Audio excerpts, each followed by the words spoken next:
All right, so this is a pandemic. This is a crisis we're in. So people need to understand exactly. So I mean to understand basically like there's a triangle. Basically, there's thoughts, feelings, and behaviors. Now, basically, go into each one of those three sins. Basically, it's by understanding during a crisis like this, people feeling many emotions, emotions that usually not felt. I guess in a typical situation. And I think that during a crisis like COVID-19, people need to understand that those emotions potentially are bad, but I do believe those emotions can be overcome.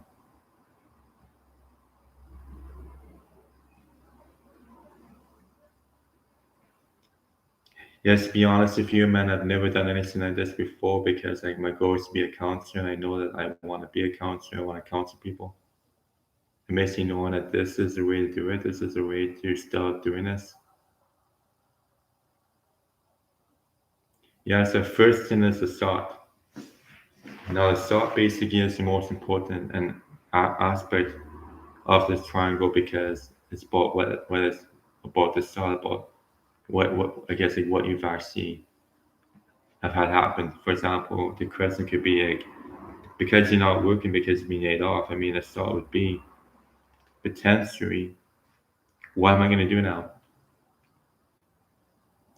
And the question, and the basic, I guess, the secondary question could be how am I going to pay my rent? How am I going to pay my bills, etc., etc. So that is difficult because and basically because and then you ask basically how am I gonna get food? I mean, how am I gonna buy food if I don't have any money? And that basically is difficult for the people who don't have that income. So I think the thought basically of why this happened basically man is evident because people don't understand I guess the situation is because the situation is not something that potentially has ever happened before. And this is a situation that's never happened before. And then people probably are just, I think, work so hard for being gone and stuff like that.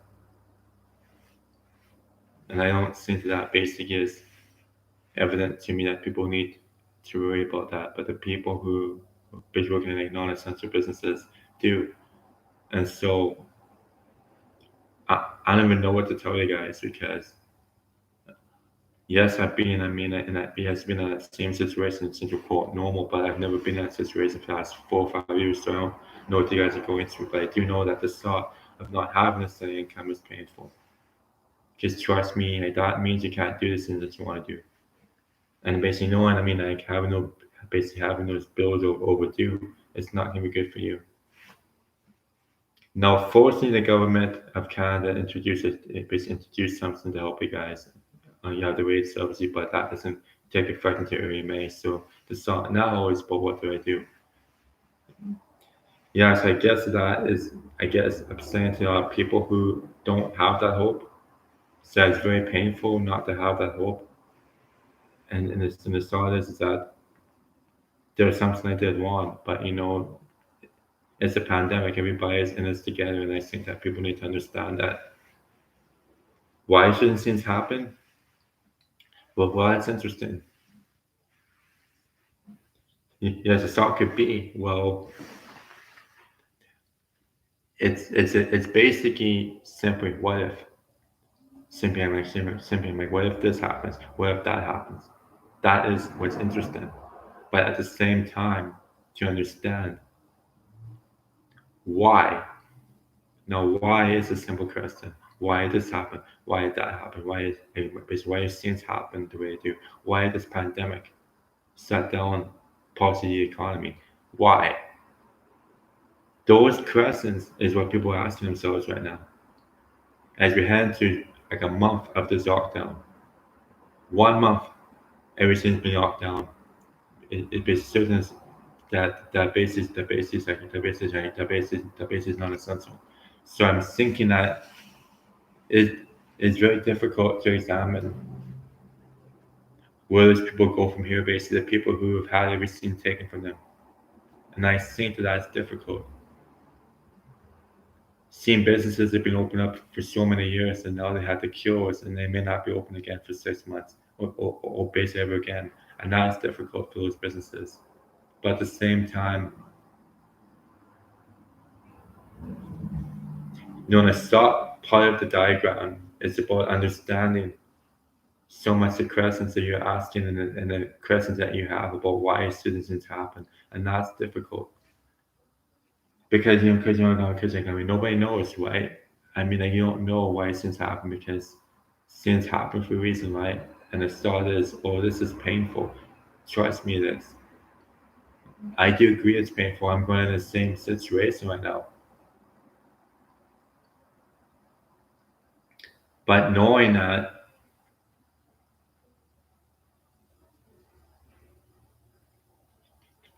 stop using to a second issue, and it's called behavior.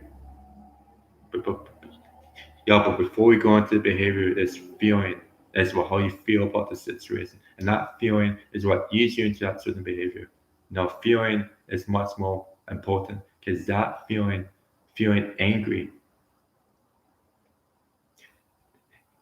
Now, some typical emotions for this situation: anger is number one. Number two is sadness. Number two is basically coming. Number three is fear. Four is disappointment. Five is worry, and it goes on and on and on and on and on. Anger is the most important one I'm focusing on because that's the one that many people have.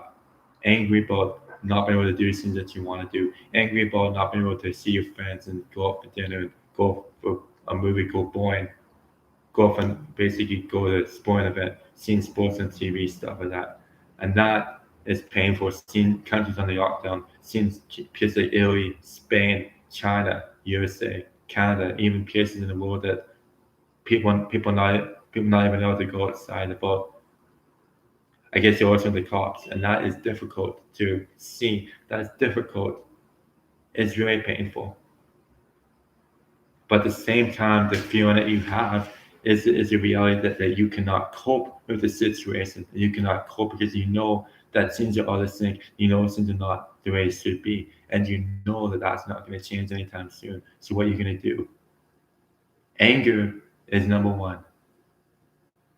But then again, like that can be overcome. But now this is not a situation that you want to have. Being isolated, being housebound, and that is difficult. I guess another emotion that goes to play is sadness. Being, I guess, maybe it's not seeing your family, friends, and all those people that you want to see. That's number two, and that is more difficult. I do agree that that's painful. Trust me, I'm not seeing my friends in a long time, and be me, I don't like it one bit. And then you have the fear and the anxiety of the unknown. And that basically is frustrating because like that feeling of feeling that emotion, of feeling something that is difficult, man. Because basically, man, like this is surreal. It's like a movie. It's like a dream, but it's not. It's real. It's reality, and it's basically something that's real, and you have to deal with that and do it basically, and it's very painful. Trust me. Yes, the question is not about how you recover from that. It's about how you do what you have to do basically to actually make it through the feeling and to actually, I guess, instead of feeling the pain about doing what you have to do basically to endure it basically. But then again, the feeling is what people get messed up because that is what creates the behavior. Yes, now we get into behavior, which is the third part of the triangle, which is the bottom part of the triangle. Because first we had the thought, we had the feeling, and now we have the behavior. So it's like this triangle. And now on the bottom side of it. And basically now it's the behavior. And now this is where people get into trouble.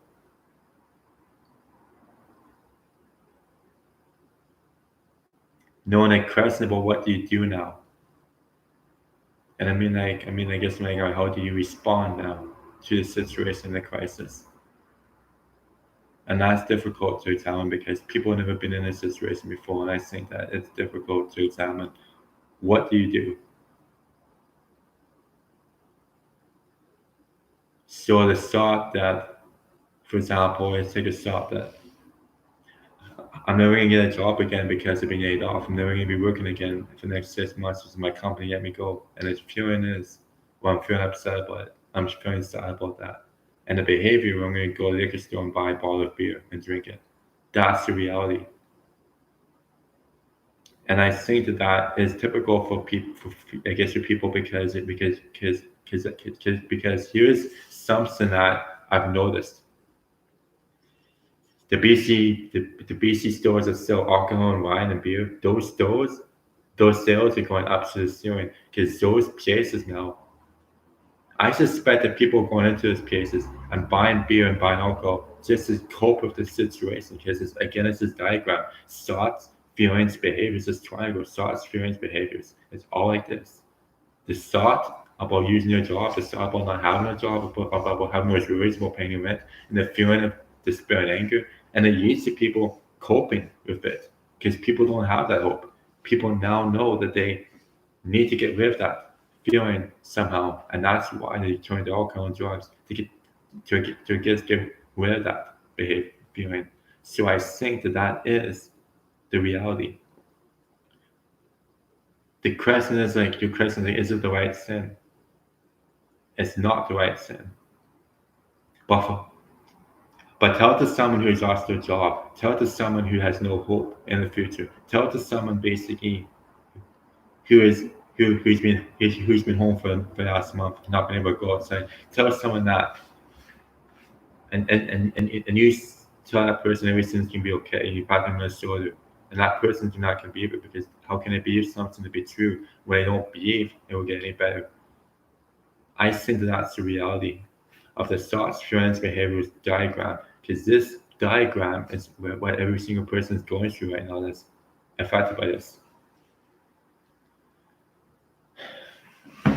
Now again, the thought, feeling, behavior could be applied for another situation. For example, the thought could be, well, I can't go outside, I can't interact with people, I can't go and do the stuff I usually do. And the feeling is, oh, I'm afraid I'm not gonna, I'm scared, I'm upset, I can't see these people again and be able to build on the behavior instead of going to drugs and alcohol, you go to sweets and candy and pop and stuff like that, and you drink that. But I mean, either way, it's the thought, feeling, behavior. It's like this triangle. It keeps going like this because people keep understanding that triangle. It's gonna keep going like that until people change that behavior and they change the way they do stuff. No, it's not gonna be easy because I can tell you right now, man. I'm in the same boat as you guys are, man. I am coping myself. I can't even cope with this. I mean, this right now, I've seen many stuff happen. I've seen like 9/11. I've seen many stuff happen, but I've never seen anything even close to this before. And this is not something that anybody wants to see, but this is something that it is just not gonna do us any good worrying about the situation, but what we can and cannot do now. It's about coping through it.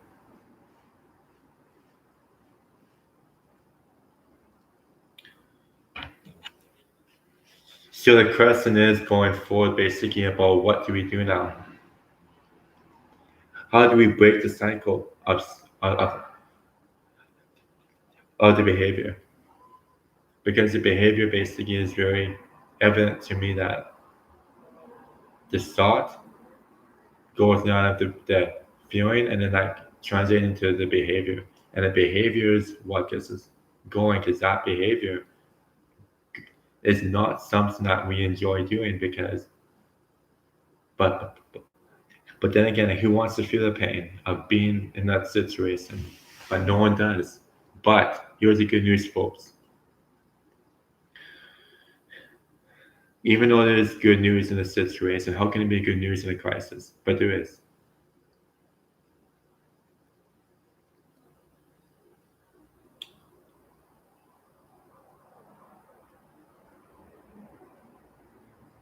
So basically, here's the good news.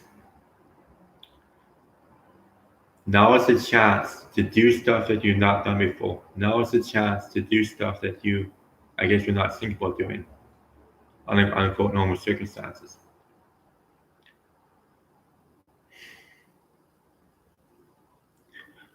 Or it's a diagram I just did basically many times. It's very difficult to overcome because people need to understand that this is not something that is easy. It's not easy. It isn't easy.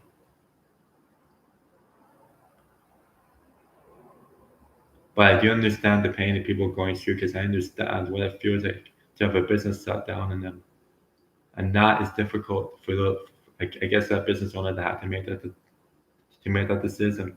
And I do understand that this had to happen is the right thing to do. But I guess there are people that need the counseling, that need the help, and it's just difficult because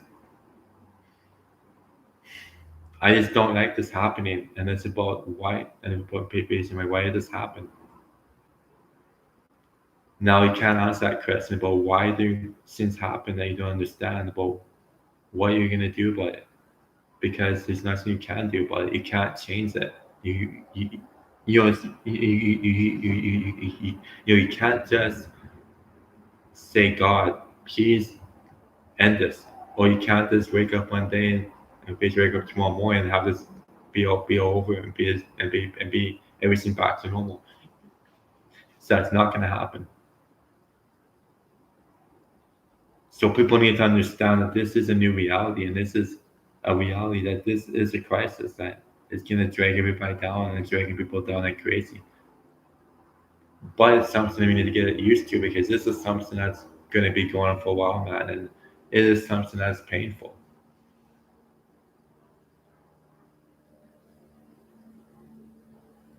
Knowing just the things that are going on right now, basically, if the distance education, if the business is being closed, if businesses that may never reopen again, and that is frustrating.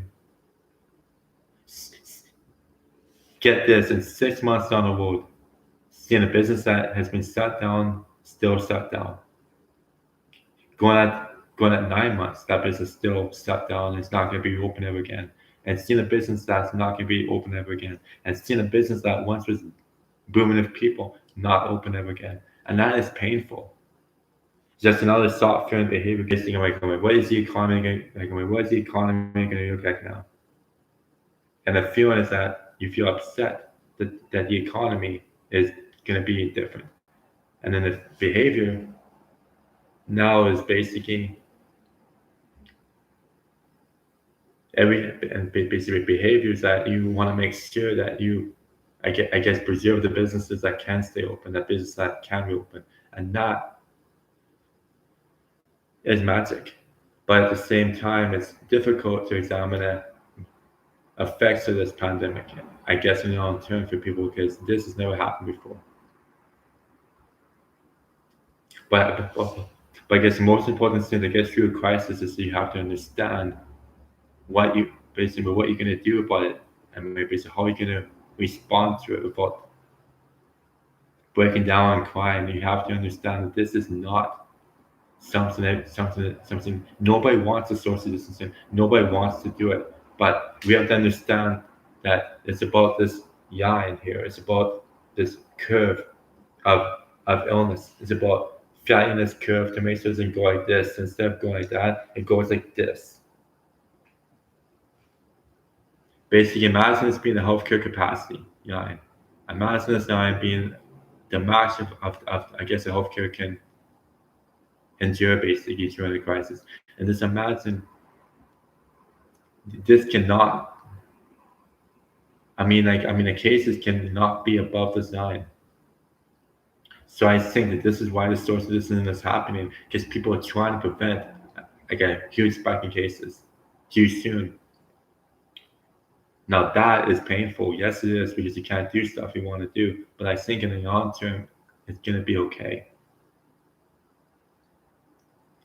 So some of the guys are, I guess, like watching this that just, I guess, you mean like just gets me like hang in there and just keep going, doing what you're doing, and in time it will be okay.